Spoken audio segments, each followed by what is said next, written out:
नमस्कार, स्वागत है आपका नेट्रिक न्यूज में। आपके साथ मैं हूं सपना दुबे। अयोध्या मुद्दे पर हो रही बहस आज चरम पर है।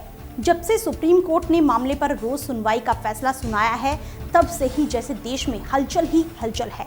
सुनवाई शुरू होने से लेकर अब तक कई दलीलें दी जा चुकी हैं और उससे जुड़े कई पहलुओं पर बहस की जा चुकी है। वैसे तो सुप्रीम कोर्ट में ताबड़तोड़ बहस चल रही है, जिसमें कई विवादित बयान भी दिए जा रहे हैं। कई ऐसे तर्क दिए जा रहे हैं जिनका कोई तर्क ही नहीं। अब सुप्रीम कोर्ट में जो हुआ वो भी हैरान कर देने वाला है।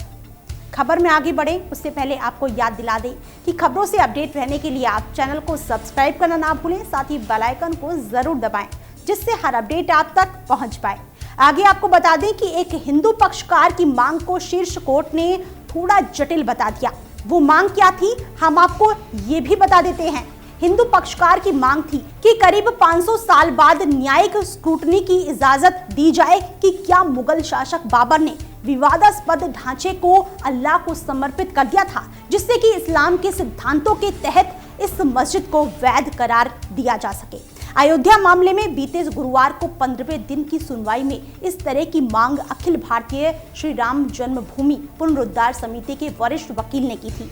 वकील पीएन मिश्रा ने 5 सदस्यीय संविधान के सामने अपनी दलील पेश करते हुए कहा था कि इलाहाबाद हाई कोर्ट ने कहा था कि मस्जिद का निर्माण कराते वक्त बाबर ने शरिया और अन्य इस्लामिक परंपराओं का पालन किया या नहीं, वो इस मुद्दे पर नहीं जाएगा। वकील ने अपनी आगे की दलील में कहा कि बाबर जमीन का मालिक नहीं था।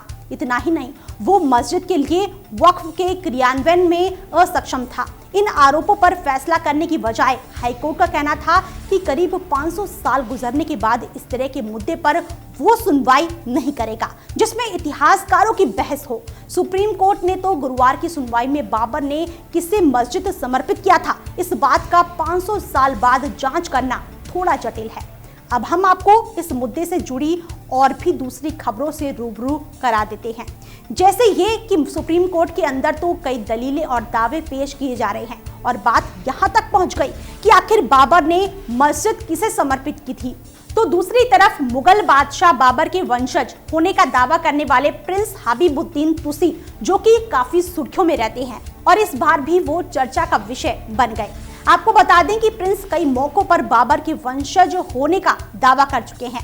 अब वो खबरों में इस वजह से आए हैं क्योंकि उन्होंने एक बार फिर से विवादित जमीन पर अपना मालिकाना हक ठोक दिया, जहां बाबर के द्वारा मस्जिद के समर्पण का पता लगाना कोर्ट को कठिन लग रहा है। तो वहीं प्रिंस हबीबुद्दीन है कि विवादित जमीन पर दावे ठोकने को लेकर बयान दे रहे हैं।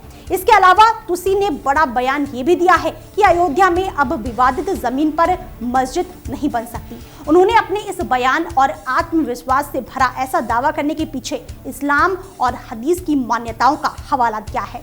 प्रिंस ने अपने तर्क में कहा कि वैसे तो विवादित जमीन पर मौजूदा समय में पूजा की जा रही है। ऐसी स्थिति में किसी भी धार्मिक स्थल को हटाकर वहां पर मस्जिद बनवाने की इजाजत इस्लाम नहीं देता है।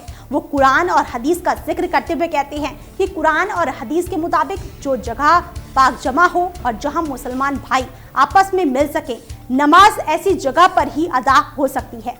ऐसा नहीं है कि प्रिंस हबीबुद्दीन ने पहली बार इस तरह के बयान देकर खबरों में आए हैं। इससे पहले भी उन्होंने कई तरह के दावे किए। उन्होंने एक बार दावा करते हुए कहा था कि वो बाबर का वंशज है। उन्होंने तो ये तक कहा था कि वो एक सोने की ईंट राम मंदिर बनाने के लिए देंगे।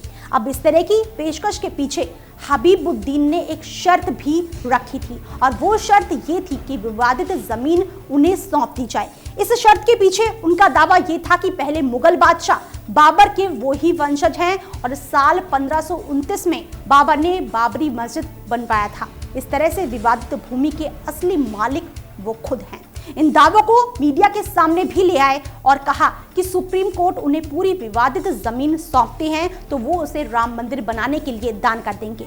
वो मानते हैं कि राम मंदिर की जगह बाबरी मस्जिद बनाई गई थी। प्रिंस तुसी ने सुप्रीम कोर्ट में एक याचिका भी दायर की थी, जिसमें उन्होंने 1992 के राम मंदिर आंदोलन में कार सेवकों के मस्जिद गिरा देने को लेकर कोर्ट को बताया था कि मामले में वादी और प्रतिवादी पक्ष के पास जमीन का मालिकाना हक होने का प्रमाण नहीं है। ऐसे में वो मुगल बादशाह बाबर के वंशज हैं, तो इस हिसाब से विवादित जमीन के असली मालिक वो हुए।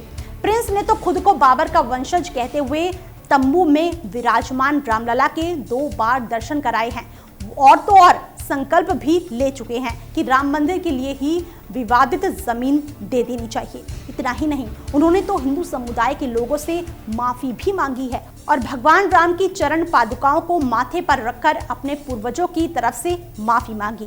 अब इस बात को समझना होगा कि जब ये बात ही साफ नहीं हो पा रही है कि 500 साल पहले बाबर ने जो ढांचा बनवाया था वो असल में मस्जिद थी या नहीं, तो इस बात के सबूत कैसे मिलेंगे कि प्रिंस टूसी ही बाबर के वंशज हैं। इसके अलावा ये भी कि उन्होंने जो दावे किए हैं वो कितने सही हैं, ये भी बहस का एक अलग मुद्दा है। वैसे इसको देखा जाए तो इस मुद्दे को लेकर ऐसे कई सवाल हैं जो अब तक अनसुलझे हैं और जवाब की तलाश में हैं। फिलहाल कितना ही, बाकी ऐसी और वीडियोस के लिए आप चैनल को सब्सक्राइब करना ना भूलें। आप देख रहे हैं नेट्रिक न्यूज, साहस सच कहने का।